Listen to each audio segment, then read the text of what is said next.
Pauline stood at the window of her small apartment, gazing out at the darkened city. It was late, the streets nearly empty, save for the occasional car passing by. The streetlights cast long, yellow shadows, and the silence outside seemed to mirror the quiet in her heart. She wasn't sure when things had started to go wrong. Maybe it had always been this way. Her thoughts turned to Donald. He had been the love of her life, or at least, she had thought so. But now, the love between them seemed like a distant memory, like something she had imagined.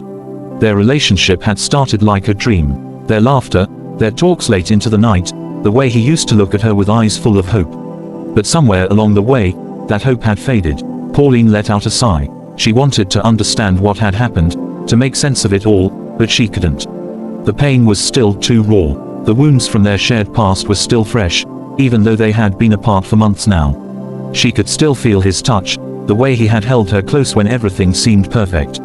But she could also feel the distance that had grown between them, like a wall neither of them knew how to break down. When Pauline first met Donald, she had been young, full of dreams and hope. He had seemed perfect then, charming, funny, and so full of life. They had met at a party, the kind of gathering where the music was loud, and people's voices overlapped in a mess of chatter. But despite the chaos, it was in that moment that their eyes met, and something clicked. They had been inseparable ever since, or so it had seemed. They spent hours talking about their future, about the life they would build together. They spoke of love, of children, of the house they would buy. They were like two halves of a whole, destined to be together. Or at least, that's what Pauline had believed. In the beginning, love had felt easy. The world had seemed to revolve around them, as if nothing could stand in the way of their happiness. But, as time passed, things started to change. The late-night talks turned into silent dinners. The laughter disappeared, replaced by awkward moments where neither of them knew what to say. And then, there was the affair. It was the first time Pauline had seen Donald truly distant, truly absent. She had never imagined that something like that would happen. She had believed in the strength of their love, in the promises he had made to her. But the lies had come like a storm, slow at first, then all at once. Pauline had found out about the affair when she had stumbled upon an old text message on Donald's phone. It was a simple message, something that would have seemed insignificant to anyone else. But to Pauline, it was a betrayal. The message was from a woman he had been seeing for months, someone he had never mentioned to her. The weight of that discovery was crushing. It felt as though the world had collapsed around her, and all the dreams they had built together were now shattered. She had confronted him, and he had denied it at first, then admitted it with a half-hearted apology. "I didn't mean for it to happen," he had said, his voice low and tired. "It was a mistake, Pauline. I love you." But the words felt empty. They didn't sound like love anymore. They sounded like lies. And in that moment, Pauline had realized something she had never wanted to admit. Their love was no longer the same. What they had was no longer love, it was something else. Something broken. The pain of betrayal had been sharp, like a knife cutting deep into her chest. But the most painful part of it all was the feeling of emptiness that followed. Pauline had always believed that love was supposed to be everything. It was supposed to be the thing that held them together, no matter what. But now, she was unsure. The love that had once felt so strong had begun to crumble, piece by piece, until there was nothing left. She had tried to forgive him. She had wanted to forgive him, because deep down, she still loved him. But every time she looked at him, all she could see were the lies, the secrets, the broken promises. And it hurt. Donald had tried to make amends, of course. He had begged for forgiveness, promised that things would change. He told her that he was sorry, that he had made a mistake. But Pauline could see it in his eyes. He wasn't truly sorry. He was sorry he had been caught, sorry that things had turned out this way. But Pauline had loved him too much to walk away. She had stayed, hoping that things would get better, that maybe they could find their way back to what they once had. But the longer she stayed, the more she realized that love alone wasn't enough. One night, as she lay in bed, staring at the ceiling, Pauline thought back to the way things had been before the affair. She remembered how easy it had been to love him then, how she had believed in the power of their connection.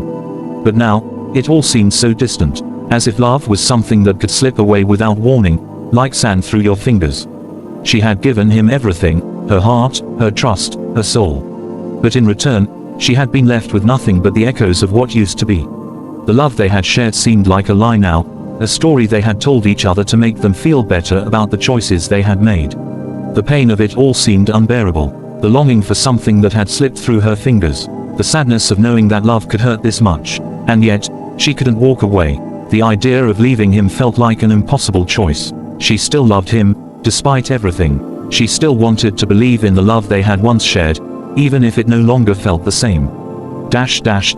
Donald had been distant for weeks. They no longer fought as much, but the silence between them was worse than any argument. The conversations were polite, but hollow. The intimacy they once shared had vanished, replaced by an uncomfortable distance. One evening, as they sat in the living room, Donald reached for her hand. For a moment, Pauline felt the old connection, the touch that once made her feel safe, loved, wanted. But it didn't last. "I'm sorry, Pauline," he said, his voice barely above a whisper. "I don't know if I can fix this. I don't know if I can be the man you need me to be." Pauline looked at him, her heart breaking. She wanted to say something, anything, to make it better. But the words wouldn't come. All she could do was squeeze his hand, as if holding on to the last thread of something that had long since unraveled. In the months that followed, they tried to make things work. They tried therapy. They tried to communicate better, but nothing seemed to change. The love they had once shared had been tainted, and no amount of effort seemed to bring it back. Pauline couldn't forget the lies, and Donald couldn't forget the guilt. Finally, one evening, after another silent dinner, Pauline made the decision. She packed her things and left. It wasn't easy. The pain was unbearable, but she knew it was time. She couldn't keep living a life of quiet desperation, holding on to something that no longer existed. As she walked out of the door, she felt a deep sense of loss. The love that had once filled her heart now felt like a ghost, haunting her with memories of a time when everything had seemed possible. But she also felt a strange sense of relief. It was as if the weight of the lies had finally been lifted from her shoulders. Pauline had learned a painful lesson. Love was fragile. It could be beautiful, yes, but it could also be destructive. It could give you everything, and then take it all away in an instant. But even as she walked away from Donald, she couldn't help but feel a flicker of hope. Perhaps, one day, she would learn to love again. Perhaps, one day, she would find a love that wasn't built on lies, a love that could heal the wounds of the past. But for now, all she could do was keep moving forward, one step at a time, holding on to the memory of a love that had once been real.